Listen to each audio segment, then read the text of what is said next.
ಇನ್ನು ಬಳ್ಳಾರಿ ಜೈಲಿನಲ್ಲಿರುವಂತಹ ನಟ ದರ್ಶನ್ರನ್ನ ಭೇಟಿ ಮಾಡೋಕೆ ಮತ್ತೆ ಬಂದಿದ್ದಾರೆ ಪತ್ನಿ ವಿಜಯಲಕ್ಷ್ಮಿ. 5ನೇ ಬಾರಿಗೆ ದರ್ಶನ್ರ ಭೇಟಿಗೆ ಬಳ್ಳಾರಿ ಜೈಲಿಗೆ ಆಗಮಿಸಿದ್ದಾರೆ ಪತ್ನಿ. ದರ್ಶನ್ಗಾಗಿ 2 ಬ್ಯಾಗ್ಗಳನ್ನು ತಂದಿದ್ದಾರೆ. ಡ್ರೈ ಫ್ರೂಟ್ಸ್ ಹಾಗೆ ಬೇಕರಿ ತಿಂಡಿ ಹಾಗೆ ವಿವಿಧ ತಿನಿಸುಗಳನ್ನು ತೆಗೆದುಕೊಂಡು ಬಂದಿದ್ದಾರೆ. ಒಂದ್ ಕಡೆ ಜಾಮೀನು ಅರ್ಜಿಯ ವಿಚಾರಣೆ 27ನೇ ತಾರೀಕಿಗೆ ಮುಂದೂಡಿಕೆಯಾಗಿದೆ. ಮತ್ತೊಂದು ಕಡೆಗೆ ದರ್ಶನ್ ಪತ್ನಿ ವಿಜಯಲಕ್ಷ್ಮಿ ಮತ್ತೊಮ್ಮೆ ಪತಿಯನ್ನ ನೋಡುವುದಕ್ಕೆ ಅಂತ ಹೇಳಿ ಬಳ್ಳಾರಿ ಜೈಲಿಗೆ ಆಗಮಿಸಿದ್ದಾರೆ.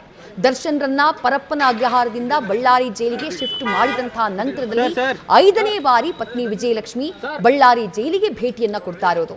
ಮತ್ತೆ 2 ಬ್ಯಾಗ್ಗಳನ್ನ ಹೊತ್ಕೊಂಡು ಬಂದಿದ್ದಾರೆ. ಪತಿಗಾಗಿ ಡ್ರೈ ಫ್ರೂಟ್ಸ್, ಸಿಹಿ ತಿನಿಸು, ಬಟ್ಟೆ ಇವುಗಳನ್ನೆಲ್ಲ ಹೊತ್ಕೊಂಡು ಬಂದಿದ್ದಾರೆ.